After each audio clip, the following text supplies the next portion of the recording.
Just getting set up. Let's see.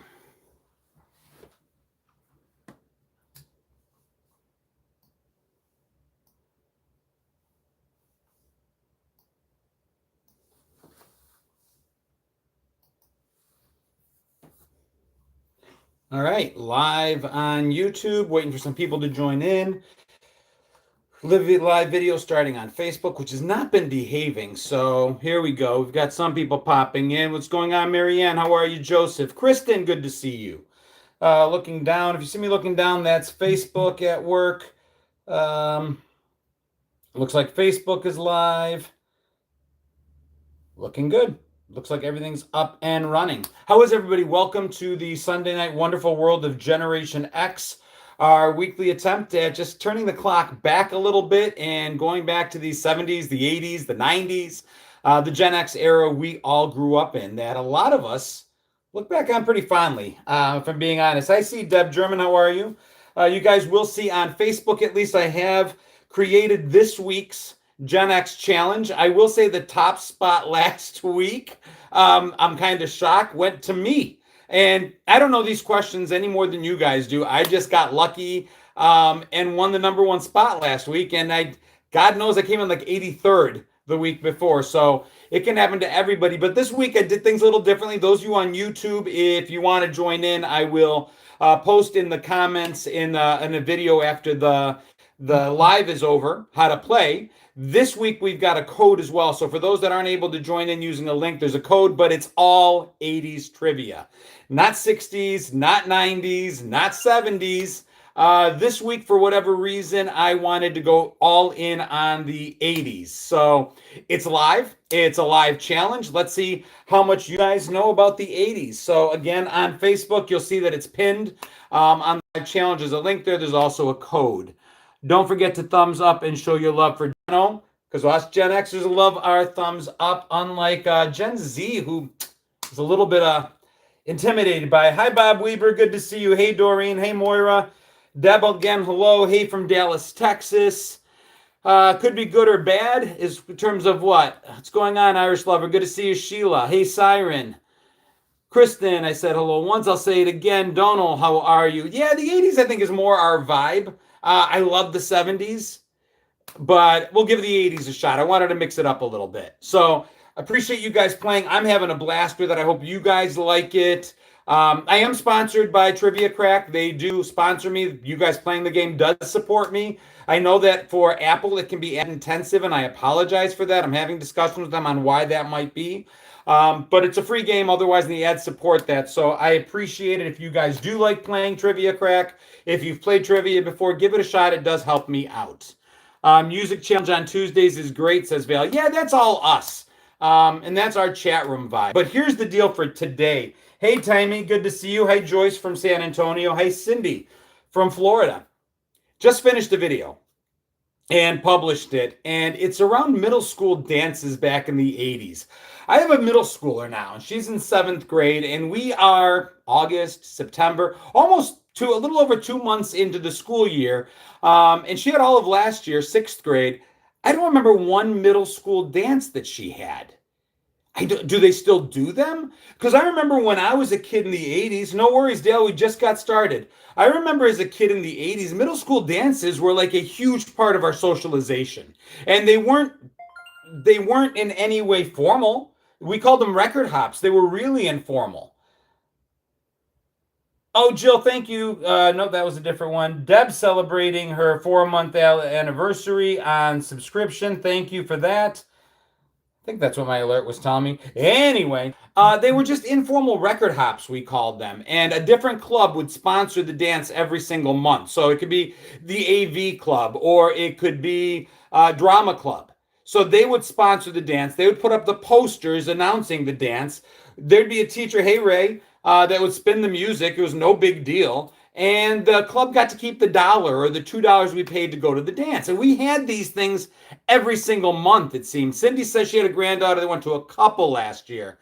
Dornisha says sock hops. We called them record hops. I do remember in the 60s, sock hop was a big deal. Hey, Stacy from Texas. My kid's in 9th grade this year. He had middle school dances.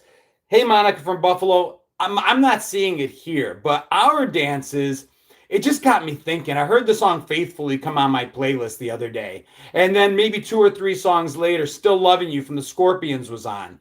And it just hit me like this huge wave of nostalgia because songs like Faithfully, Still Loving You, Open Arms by Air Supply, there were the super long ones like Stairway to Heaven or Hotel California that you had to be really, really careful who you picked to dance with for those songs because you were going to be stuck together for a minute or two or 7 or 8. Brian Adams, Heaven, absolutely.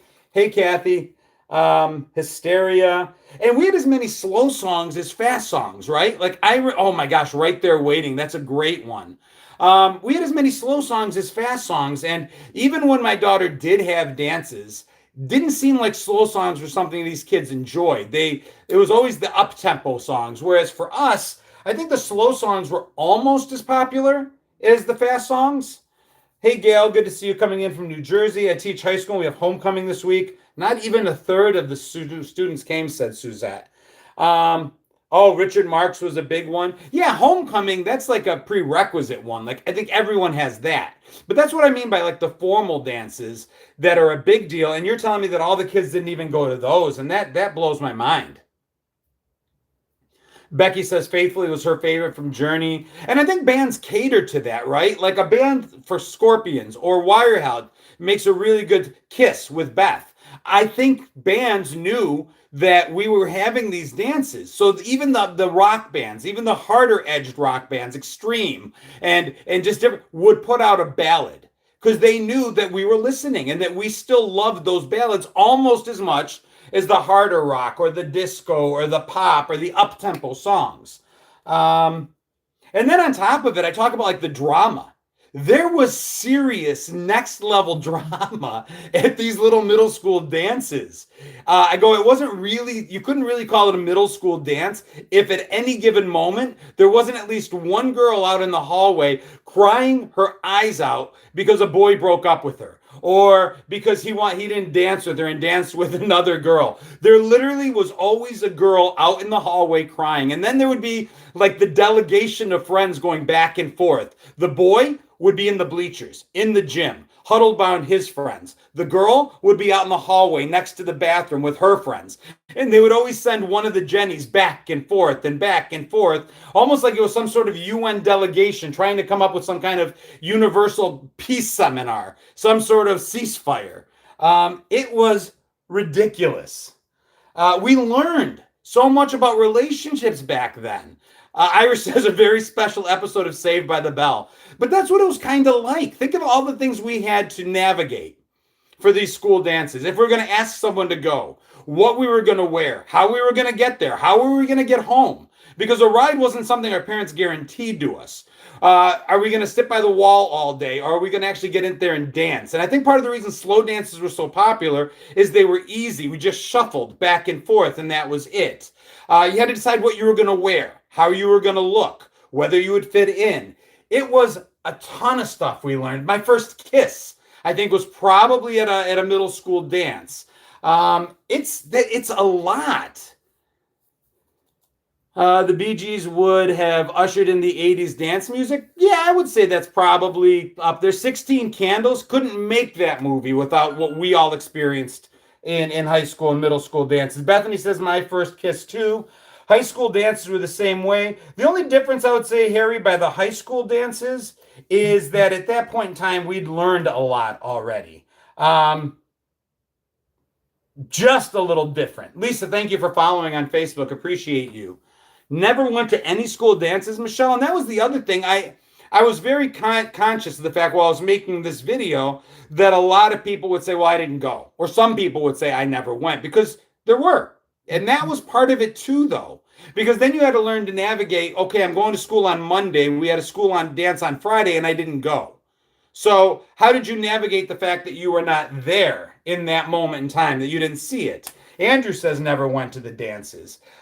Suzette says we got drunk. I got drunk at middle school dances, probably more towards 8th grade, but definitely. You cry, but not too much face looks. I'm not sure I got you, Leo. Shower, some cheap Avon cologne, clean jeans, shirt, wipe off any crud on the jacket, and off to the dance. Sounds about right, Wirehead. And then for some others, if it wasn't necessarily the dances, the same thing could be held true for going to the movies on a Friday night. Because I know for me, a lot of our friends, we had one movie theater in town, and Friday or Saturday or Sunday night, pretty much a given that a huge pack of kids was going to go to the movies. And as you walk down the right side of the aisle in the Palace Theater in Wolcott, New York, on the right side of the theater is where my friends all sat. And again, you had to navigate that as well. John says, first time getting drunk was in junior high. I think it was for a lot of us. Count me as ones who didn't go. Melissa says, going to the mall. Same idea. It was just these, we ran in these social packs. Like feral animals. We ran together, a lot of us. And I'm believe me, I'm cognizant of the fact that my story or any one of our stories isn't everyone's story. But there's some connectivity between it. It could have been the mall. It could have been the roller rink. I know for Scott Goodsoul, who's a buddy of mine who follows. For Scott, it absolutely would have been the roller rink. That was their place. But we learned the same lessons at each of these things. And as I look at my 7th grader, I'm not seeing that same level of socialization. And I end my video by saying for better or for worse, because there's some lessons that I learned that I don't want her learning at 12 years old. We were a generation of kids that grew up really fast in a lot of different ways at a time when the information that's available to these kids today wasn't available to us. Somehow, even though we didn't have access to every single question we ever had being answered, we still grew up pretty quickly. And at the same time, Stands with Pillars says, I hate you. Okay. That's something. Anyway, I left my one feeling in the other room, so I'm good regardless. Colin says, which is better for dances, records or live bands? I got to be honest, Colin, for me, it's records. I really like hearing a diverse kind of music, a lot of different music. So for me, it's the records. I always prefer to DJ to a band, unless it was one of my all-time favorite bands. Joan says, yeah, we grew up really fast. We had cruising in a few towns around here, says Will. Too busy showing horses and driving my stagecoach for dances and proms. But live music has its place, but it's absolutely got to be a band I'm crazy about. Because here's the deal. When school dances put up a band, if I didn't like it, now I didn't like all of the songs. All of it was shot to hell.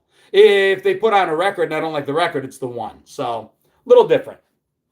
If we wanted to socialize, we had to go out. No internet, Joe. That's absolutely true. But, again, for better or for worse, there's silver linings to everything. We're socializing right now. Whether it's Deb or Wirehead, whether it's Sheila or Eli or Eric. There's so many people now that I feel I've gotten to know, and we really only have an internet relationship, to put it in a weird way. So socialization this way as an added thing, I think is awesome. I still know people that follow me that say they still have their pen pals from the Big Blue Marble. So we socialize long distance as well. We had seminars, and I remember going to different camps and different events. And whenever I did, I would meet people from different schools, and they would write to me. I was really bad about writing back. Melanie Holmes from somewhere out in Albany. I owe you at least 7 or 8 different letters, and I apologize. Colony, I think it was Colony, New York, where she's from. But yeah, I remember, just never wrote back. AK, thank you for becoming a follower. With that, I appreciate the follow. Lisa, appreciate the follow. Thank you, guys. Chris Neem says, testing. I see you. Deb says, I remember pen pals. Our parents could not track us. That, I'll go you one better. Our parents didn't really try.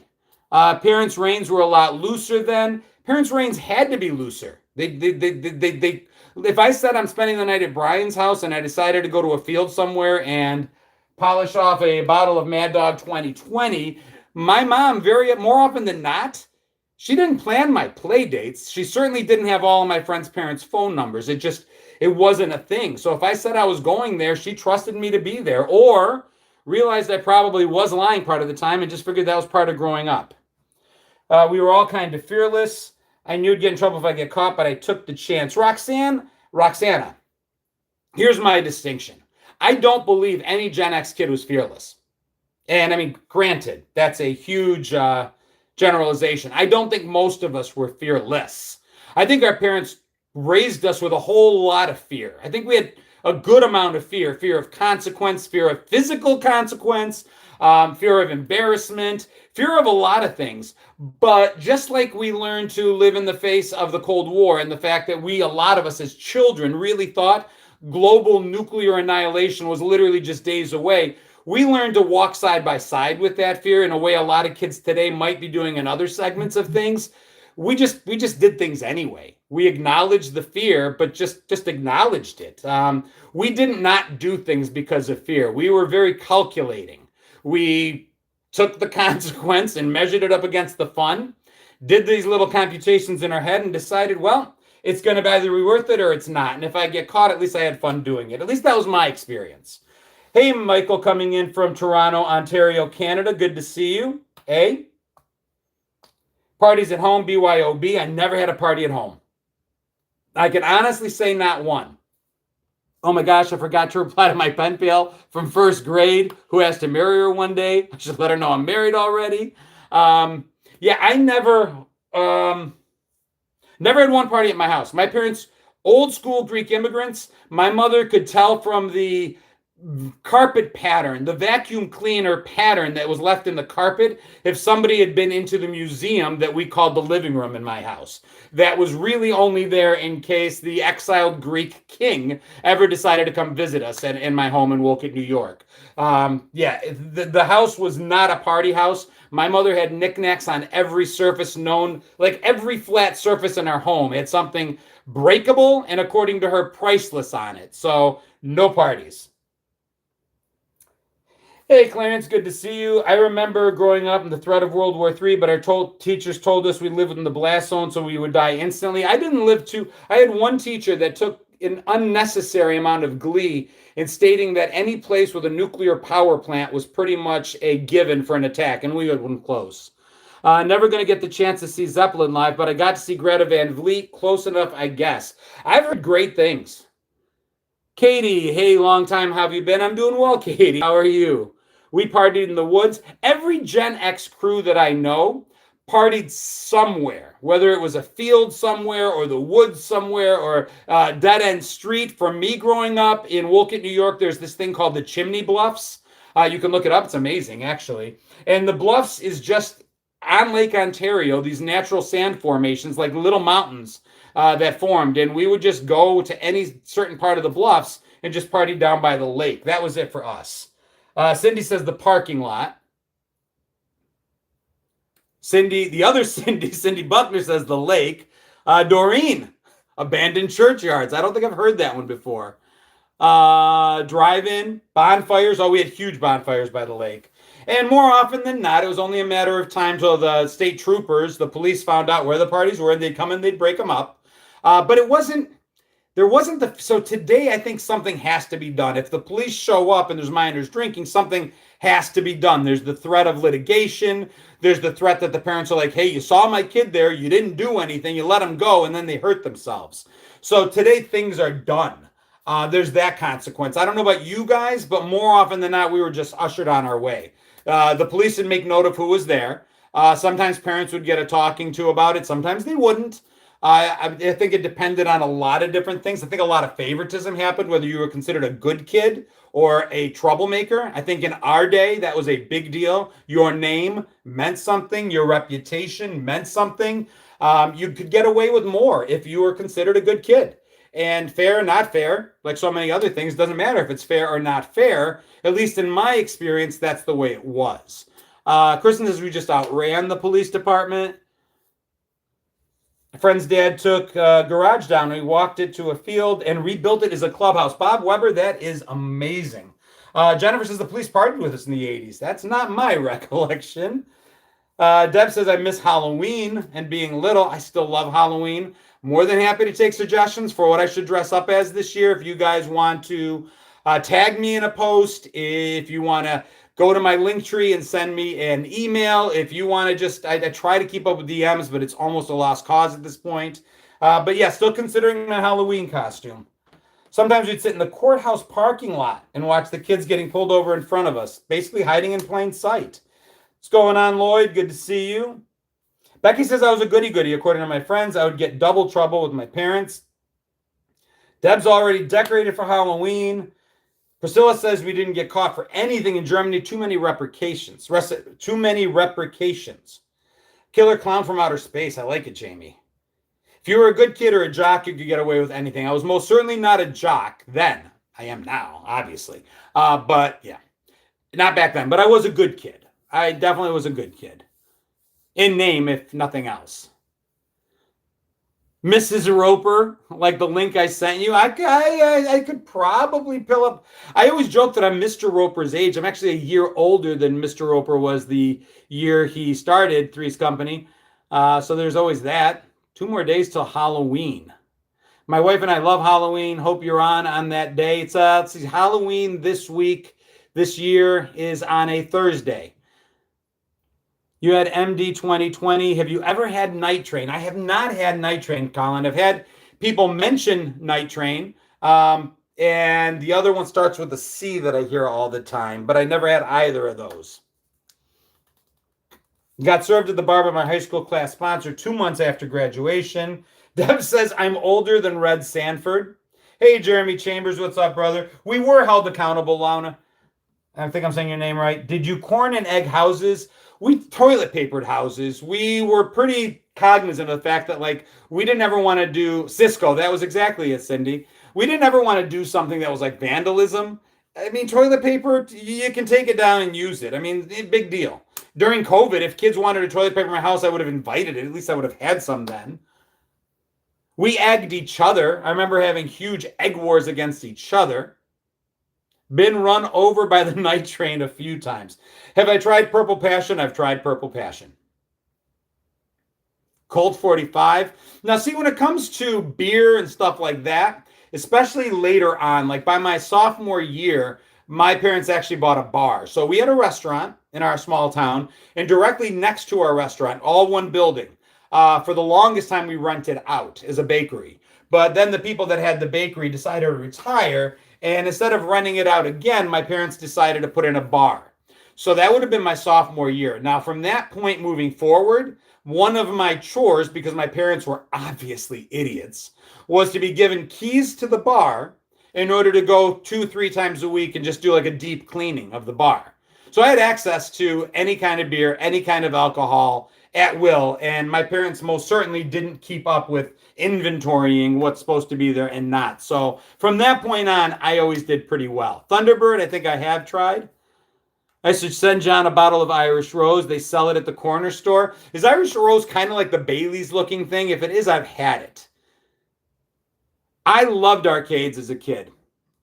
One of my favorite places. I'm only 47, not sure if I belong in this chat. You know what, Bobby? If you relate to this stuff, or if you like hearing about it, then you absolutely belong in the chat. And let's see, Gen X goes to 1980, so the youngest Xer is only 44. So you're still good. Hey, Rhoda, good to see you.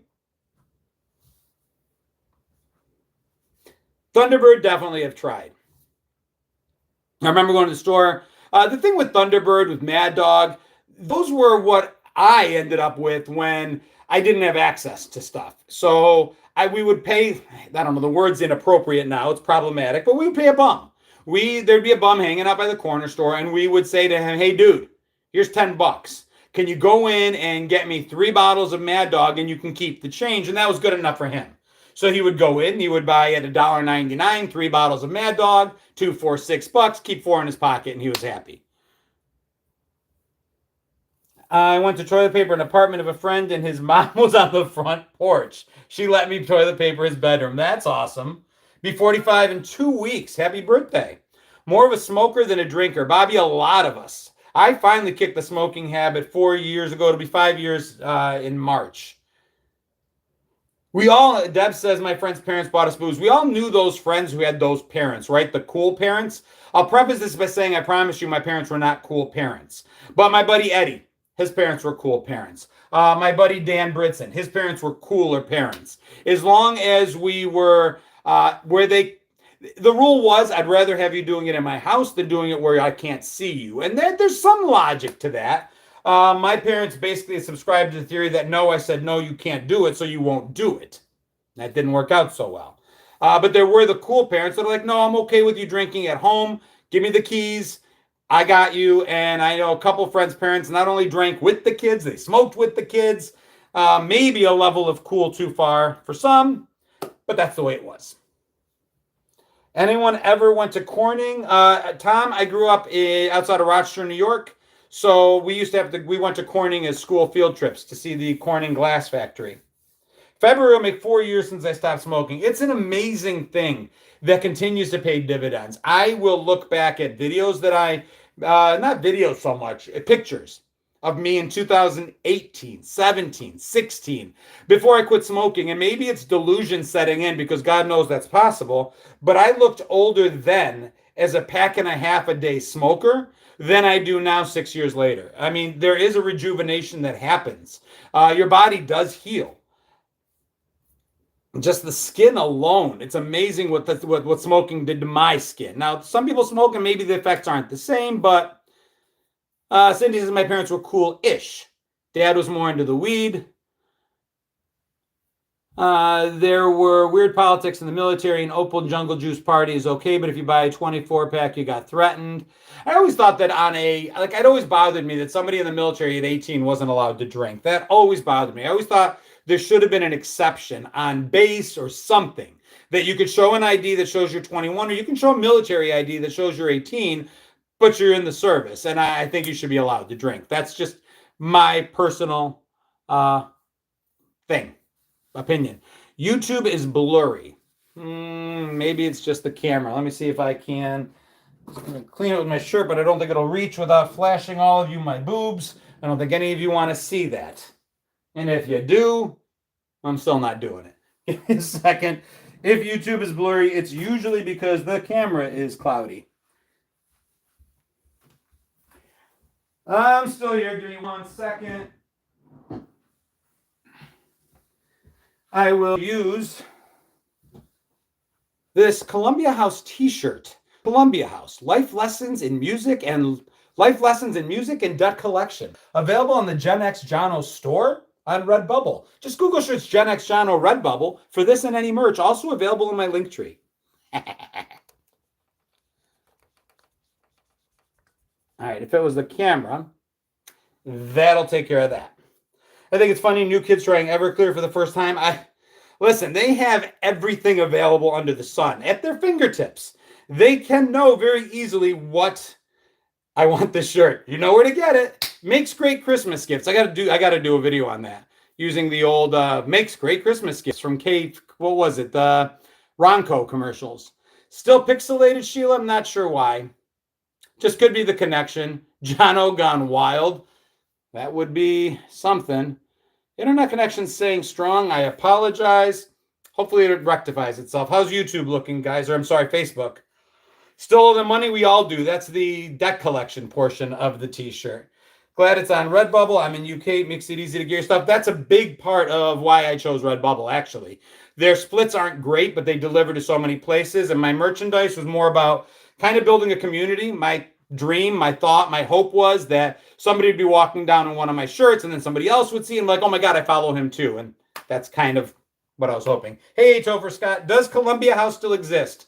No, Deb, it got bought out by BMG at one point, but they went under as well. Fine on the Facebook? All right, cool. Usually it's the other way around. Usually Facebook does better than YouTube. But we are doing well. Probably spent a year's salary on BMG back in the day. It's absolutely the way I grew my record collection.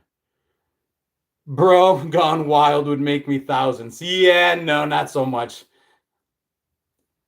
Not because I wouldn't do it if it was gonna, but it's funny. So my 12-year-old every now and then will see comments on Facebook or YouTube, sometimes on TikTok, where somebody, predominantly a woman, is just complimenting me good-heartedly about my eyes or whatever. And the 12-year-old will see it and point it out to her mom and say, hey, Mom, does it bother you? They say Dad's got pretty eyes.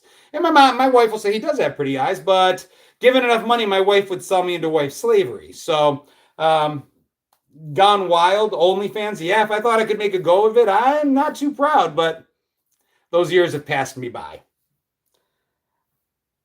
My parents owned an arcade and a mini golf. All the parents knew where the kids were hanging out. That's pretty cool. Coming up on scary movie night, what are my favorites? So it depends on how you mean. If you mean my favorite, like most entertaining series, for me, Nightmare on Elm Street, I think was genius in terms of concept. The idea of someone haunting us in our dreams, in our sleep, I thought was really, really well thought out.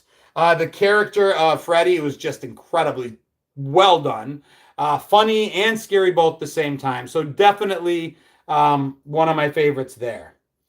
Gen Alpha is looking to follow Gen X, it appears. My youngest is Alpha, one of the oldest Alphas.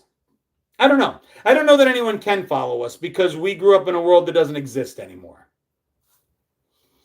You know, and you can say the boomers grew up in the same world, but they didn't really, because we grew up in a world that stopped existing as we were living in it. It literally changed incredibly in our lifetimes, in one of our formative, in our most formative years. To go from no technology to the way technology exploded for Gen X is a huge, huge thing that makes us different.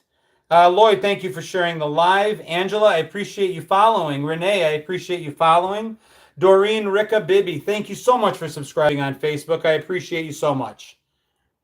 Gen X was the change, and then we were a big part of it. We embraced it. I've said it. If you guys follow me, you know I'll keep saying it. We're the generation that what made us different is we taught both our parents and our children how to navigate technology. Our parents didn't want to know about it.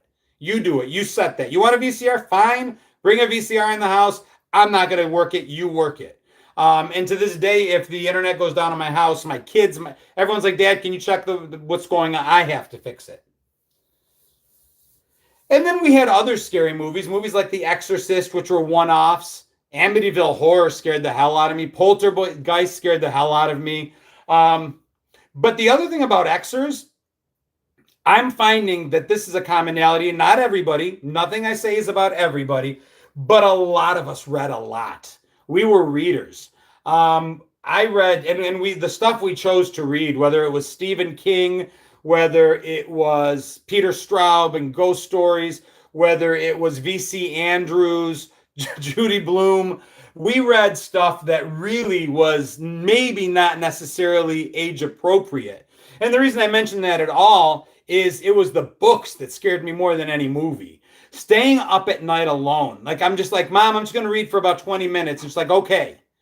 And then I'd be up all night long. I'd be reading Salem's Lot as, God, sixth grader, maybe 10, 11, 12 years old, reading The Shining, reading It. I have a lifelong fear of clowns because of that damn book. Much scarier than the movies, like hugely much more scary than the movies.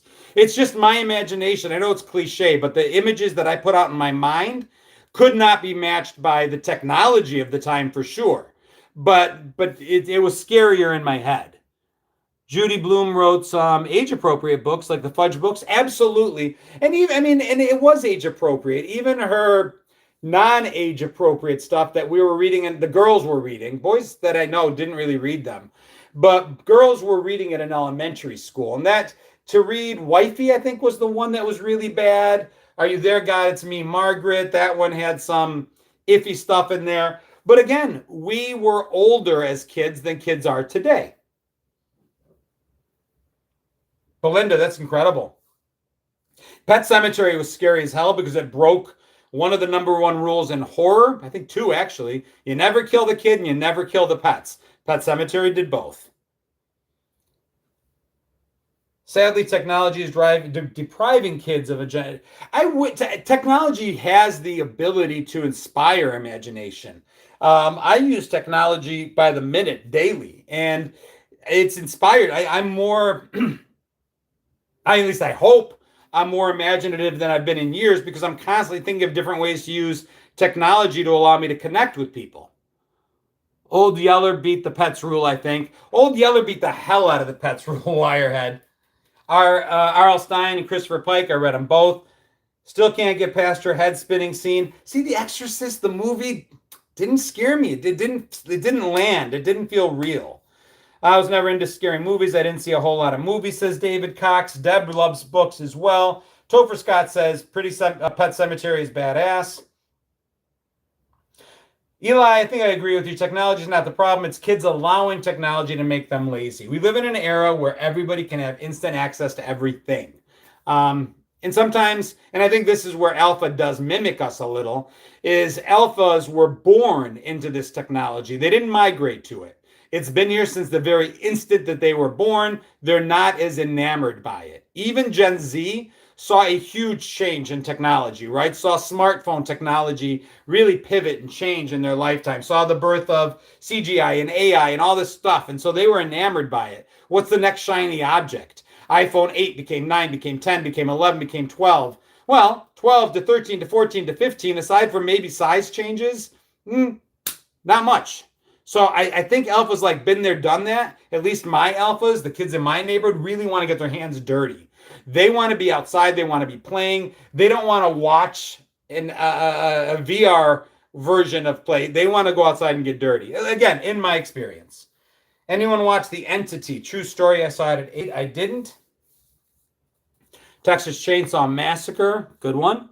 Do I remember Cujo? Read the book and saw the movie. I think I've read most of King. Dozens and dozens of his books. Christine, you'd never think a car could be scary. That book was far scarier than the movie. Parents should limit time with tech if possible. Agreed. Faces of Death. Actually, that one, I avoided that one. It was around me. My friends would rent it. They got their hands on it. I didn't watch it. I had no interest in watching real people suffer that way. Even as a kid, I didn't want to see it. Yes, Christine by Stephen King, Deborah, definitely. Never Ending Story scared the hell out of me. Yeah.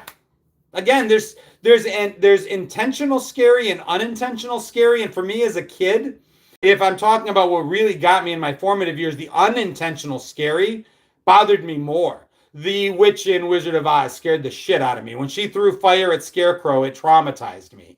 The child napper, the kidnapper, the guy with the nose, Chitty Chitty Bang Bang, scared the hell out of me, kept me up at night.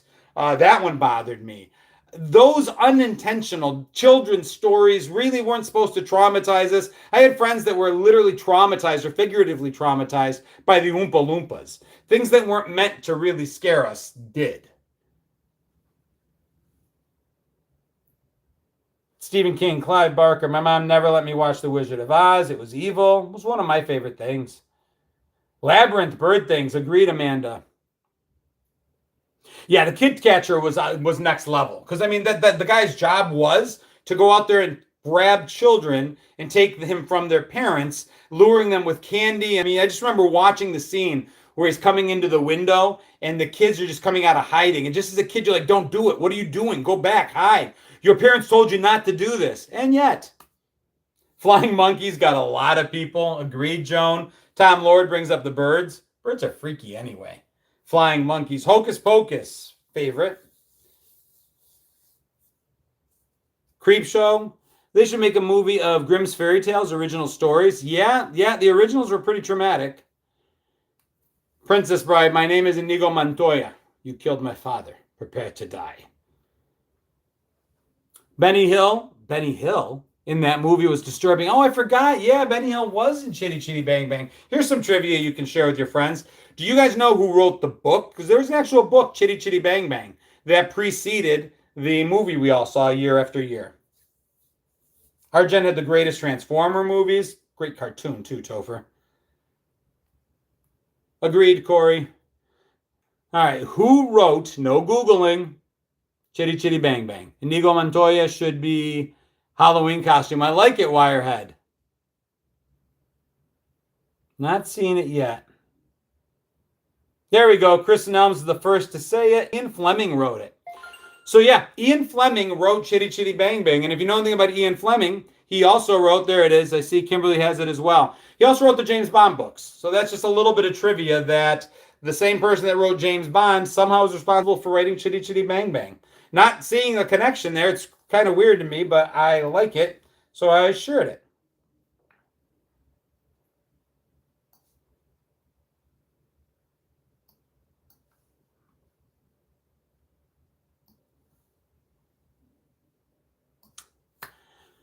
Can I put down my pants? Can I? This is like our teacher would tell us I can. Will I? Yeah, not so much.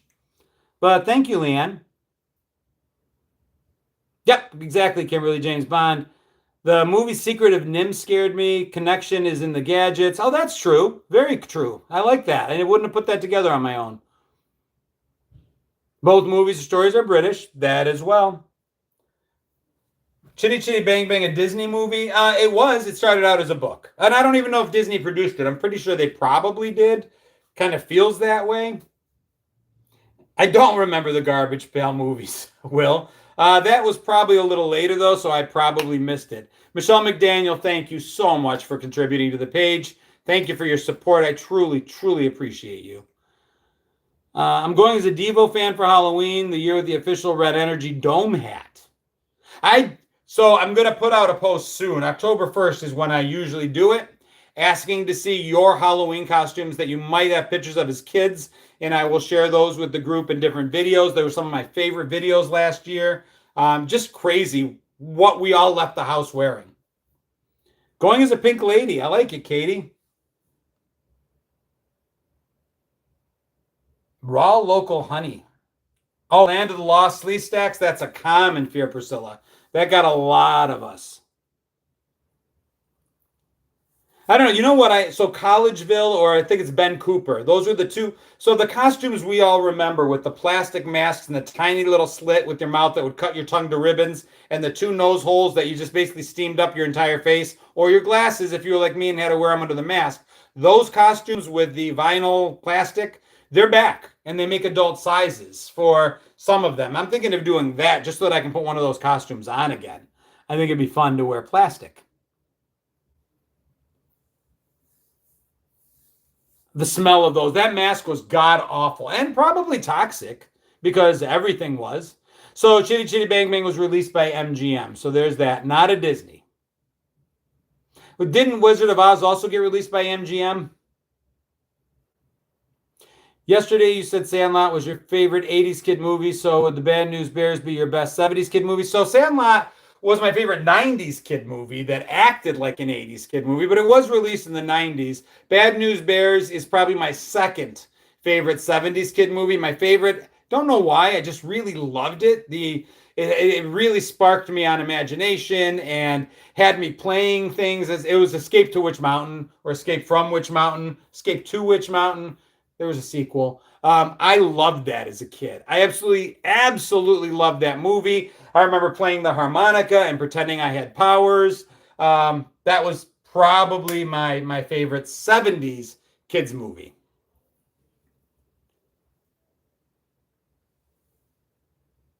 Chomps, the movie. Towering Inferno. Still on scary movies? Pippi Longstocking.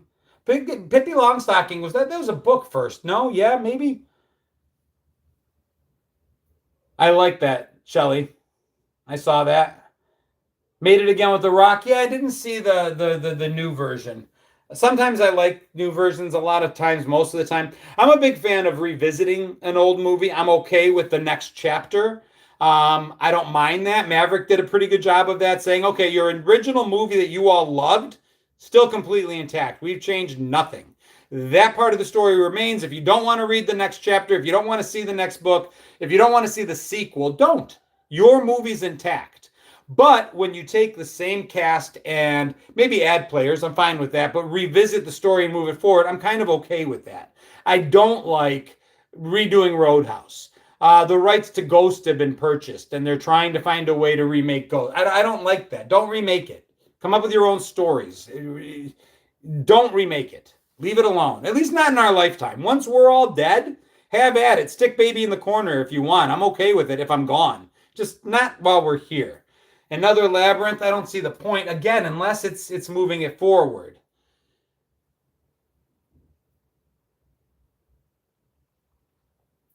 Yeah, they use a lot of asbestos in Wizard of Oz. They use a lot of asbestos in all of the 70s and 60s and 50s.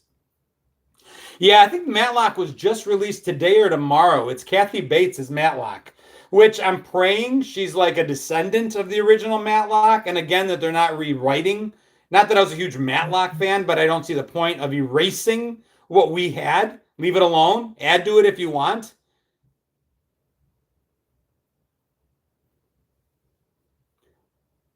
What did Chitty Chitty Bang Bang stand for? Doreen, I just remember it was the sound the car made. That was the joke. Like it was just bang, bang, bang, bang. That was the sound the car made, I think.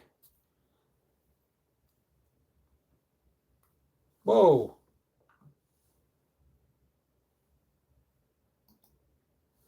Something just happened. I think somebody tried to FaceTime my daughter and it just interrupted on here. I just lost my train of thought. That would be really cool if Matlock was a grandchild. Yeah, I'm okay with that. I can like it or not like it based on its own merits, but at least it's not rewriting. I don't like writing over our stuff. It's kind of like taking a tape and covering the two holes and then just putting different songs on that tape. It's gone forever. It's gone. You've even people are like, no, it's still there. No, you wrote over it. You've remade history. Don't do it. Leave it alone. Love the Herbie movies, Heather. Loved Apple Dumpling Gang. Hey, Tammy Elaine Jones, we were talking about you. We see that you're late. We noticed it. It did not go unnoticed. Your penance is pending. Perry Mason was better than Matlock. Imagine if they remade The Breakfast Club. Even saying it is blasphemous. Even saying the words Breakfast Club with remake on them, it couldn't. First of all, it couldn't, and they've said it. They've thought about it, but they would have to completely rewrite it because they're not going to have the kids getting stoned in the school. They're not going to have the conversations with Principal Vernon because the things he said to kids that were under his care would be deemed problematic today. The relationship between Bender and Claire and the way that went down, they couldn't remake it. That movie, like so many, belonged in our time. And there's things in it that people have evolved past. That's fine. Society and what society considers acceptable has changed. That's fine. I can choose to agree or disagree. And for some things I agree and some things I disagree with. But I don't pretend to live in a bubble. So times change. Things change. Movies in the 70s couldn't have been made in the 50s. And movies in the 70s today couldn't be made today. We kind of went backwards almost with prudishness. The movies in the 70s and 80s were made, and the 50s would be like, oh my God, how horrible. How can they do that? And what's ironic is 30, 40 years later, now we're kind of back to the 50s, sort of, in that way. Love the remake of Magnum. Didn't see that. I was okay, kind of, with the remake of Quantum Leap. But again, it wasn't a remake. It wasn't the same character, and they spoke of the original. Blazing Saddles, Porky's, those movies all belong in a different time, and that's good, and that's fine. I saw Airplane with my 12-year-old daughter last year. I just started watching it because it came up on cinema. It's an app I've got, and I'm like, oh, it's PG. Okay. Well, my daughter was 11 at the time. It wasn't even quite PG-13. So I'm like, it must be okay, and I promise you it was not. It was a big, big mistake. They made Red Dawn and it bombed. Yeah, Topher, I never saw it. No, they aren't seriously thinking of remaking Breakfast Club, Will, that I know of. It was just a discussion.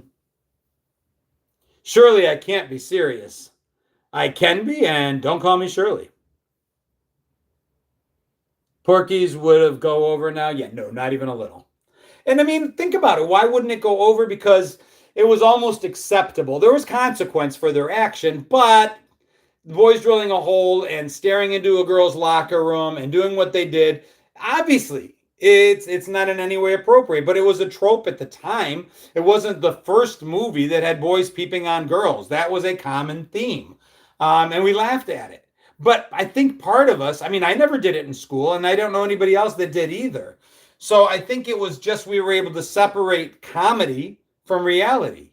The things they did in Caddyshack, the things they did in the Police Academy movies, the things they did in Animal House, we laughed at, but we knew we would never get away with it, I think. Fast Times at Ridgemont High. And there was some saving grace. There was some good stuff that came out of those movies. Revenge of the Nerds, Animal House, even Porky's had the nerds in a lot of ways give it to the jocks. especially Revenge of the Nerds, especially Police Academy. Up until that point, unless you were the pretty people, unless you were the jocks, unless you were the preps, you didn't get any play. You didn't get any justice in movies. And in the 80s, we started seeing that change a little bit, where the Anthony Michael Hall started getting some play. And it's like, you know what? Give the nerd his day. Weird Science. You could even say Ferris Bueller's Day Off. Ferris was as cool gets, and yet Cameron, his friend, you could say was a bit of a nerd. So I love that about our 80s movies. So say what you want, or not us, but people can say what they want about some of our movies being problematic. There were still really good messages in a lot of our movies. And at the end of the day, most of our movies, the way they ended, if someone did something wrong in the movie, they paid a price for it. Cameron was the weird kid. Carrie, another good scary movie.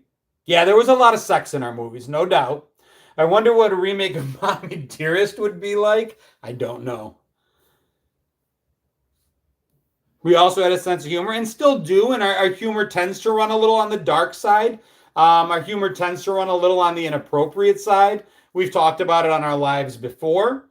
We were the generation that made jokes about the Space Shuttle Challenger explosion. It was just how we related to one another. We learned to laugh at things, because that's it. You laugh. It's laugh or cry, and we were told not to cry, because if we cried, then they'd give us something to really cry about. So if you're not going to let us cry when something horrible happens, our dead baby jokes. Yep, that's another one, Cindy. Thank you for that reminder. So if you're not going to let us cry, we're going to laugh. Monty Python and the Holy Grail. I enjoyed those. Was that a guy thing, or do you girls like those too? We did the "'tis only a flesh wound" thing left and right in school. The neep neep neep. Some of it's we would quote these movies constantly. Tons of dead baby jokes. Well, I honestly have this memory of school and the book fairs, and you could buy the Truly Tasteless jokes at my school book fair. I mean, come on. I was the weird kid, and now I found that the weird kids are the most fun people I know. Everyone has their spot. Everyone has their place. I think everybody wishes that they had known in high school what we know today, because I think it would have made some of the pain that a lot of us had in school, the feeling left out, the feeling left behind, the feeling not a part of the group, whatever that group was. I think it's pretty common for a lot of us. We talk a lot as Gen Xers that we were more accepting, but I think if we really think back, we were as cliquey as any generation could be. Some of us, me particularly, would travel between the groups a lot, and I think I hear that a lot. But that's why movies like 16 Candles resonated so well with us, why movies like Breakfast Club resonated so well with us, because it kind of told our stories, and we got to see it and be like, oh my god, okay, it's not just me. Yo mama jokes are my favorite, Deb. I was kind of a nerd. I don't know. We all have this perception of what we were. And I don't know about y'all, but I've got this opportunity where every now and then somebody I went to school with will pop into a live, or they follow me. And I'll say I was the nerdy kid that wasn't really accepted, and they have they're like, what are you talking about? They're like, that's not at all what any of us thought of you. So who knows? I just think we get up in our heads, or at least we did as kids. But I think a lot of us were really quick to leave that behind and be like, yeah, no, that's over. I think a lot of Gen Xers will not tolerate things like, bullying in the workplace, or people just being douchey, being tools. We put an end to that pretty damn quickly. We're like, we're done. We had enough of that when we had it, and it's over now. I still get in my head too much, really, because I really wish for everyone to put that and leave that behind. It's just, life's too short. I was in the science club, hung with bands and jocks and heads and everything. Yeah, that was kind of me, I guess. I kind of hung out with a lot of people. Dragonfly says I hung out in Hollywood in the underground clubs. That sounds fun as hell. I didn't get to do that. We had an alcove for smoking in high school. Doreen, I think you're a little older than me. My older brother had that in school. Ironically, it was the honor club. If you were 85 grade point average or above, you were issued an honor pass, which meant during your study hall, you were allowed to go to the senior honor club, which was just a room. And in that room, they had a vending machine, snacks, and bonus, you were allowed to smoke. Your mom was so big, she uses VCR as a pager. Jody says I was invisible, didn't belong to any group. Well, you belong to this one. Without being cliche or cringy or anything, you found a group now, Jody. And again, I would be willing to bet someone remembers you and doesn't remember you that way. It's really a weird thing when you see yourself from other people's eyes. I think a lot of us had a less than accurate representation of how we were perceived by others, and usually to the detriment of ourselves.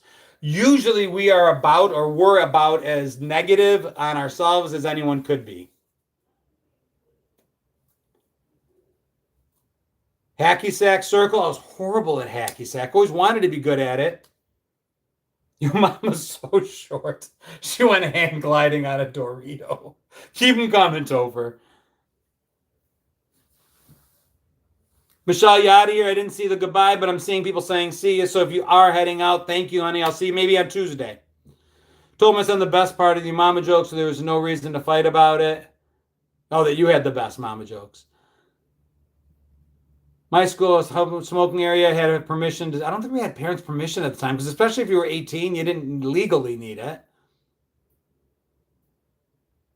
Oh, Rachel, that's awesome. And I honestly think that we get to a certain age and all those cliques, I hope, and all those walls start to fade away. And what I really hope for our generation is that the political walls and those differences fall beside the wayside too. And we just come to a place of realization that we all just have different opinions, and it's okay. Let's find where we connect, and let's live there, because I think we can get so much more done and live so much better lives if we get out of these echo chambers, stop and just embrace each other. Wirehead says we had 3 smoking areas. Living in a rural area, you know when hunting season has arrived, when you see all the gun racks. I lived in a rural area, JTR, and that's exactly how it was. Without getting into any of it, I'll just say I have a memory of my friend walking down through the high school. Like I can see him in my mind's eye with his Carhartt jacket on, with his 30-06, and never think anything of it. He literally had a rifle in his hands. He was going hunting with our principal and was coming in to show him his new gun. And we didn't think anything of it. It's different time. Hey, Stacy, good to see you. I like the profile. Don, you're welcome. Good night. We had a shooting range. Some of the schools close to me had shooting as an elective. You could take shooting in school. I was told at reunions, my bro kept our hunting rifle shotguns behind the truck seat. Open campus to leave for lunch. We didn't, but I did all the time. I left for lunch constantly. 40-year reunion this year. That seems impossible. You're only 30. How can you be at a 40-year reunion? Still have shooting teams in some schools. Thank you for inviting us into your home tonight. You guys are always welcome. My brother had bottle rocket wars. We did, and we also had the bottle rockets and also the help me. What were the other fireworks we had fights with? God, I can never remember the names of them. It was bottle rocket wars and I don't remember. Roman candles. There it is. I don't know why I get stuck on that all the time. Yep, it was Roman candles and bottle rockets. We fired both at each other, and BB guns, and jarts, and rocks. We literally threw rocks at each other as a game. Not the brightest kids in the room. I am showing 59 minutes on the live. It is 9 o'clock. All right. Well, it's 9 o'clock on a Sunday night, which means I got to make sure that I get my 12-year-old ready for bed. Mom gets her up. I put her down.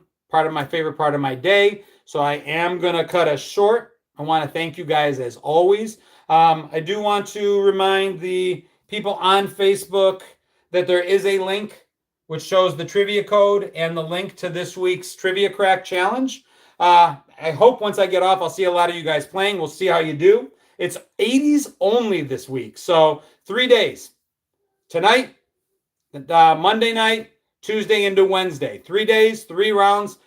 Jump on any time between now and Wednesday, and you guys can play all 3 rounds and see how we do. I think 80s will bring a lot more competition. So we'll see. You're starting at 2190. Good luck. Don't know what that means. Love you too. All right. Lost Facebook because, again, someone's trying to FaceTime. There we go.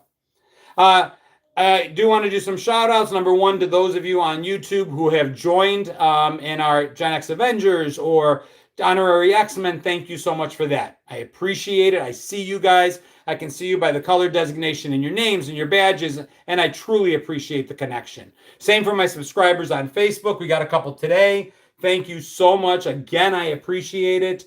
Just little ways, 99 cents, $1.99, whatever it is, it helps me. It helps me take time away. I've got less time at work, more time to make content and connect with y'all, which means everything to me. And then finally, Trivia Crack is the third way now you guys can support me that costs nobody anything but fun and time. So give it a shot, seek it out. If you're on Facebook and don't follow me on YouTube, head over to YouTube. Give me a follow there and vice versa. Victor Richards, thank you for subscribing. I see you. Have a good night. I will see you guys next week, right back here. Sunday night, Wonderful World of Gen X. Just me and a couple hundred of my closest new friends. Those of you on YouTube, we will be doing Tuesday night trivia. I will see you at 7 p.m. on Tuesday. That's all I got. Good night, John Boy. Love you guys. See you soon. Be good. What do wrenches mean? You can dodge a wrench, you can dodge a ball? Good night, guys. Love you all. Peace.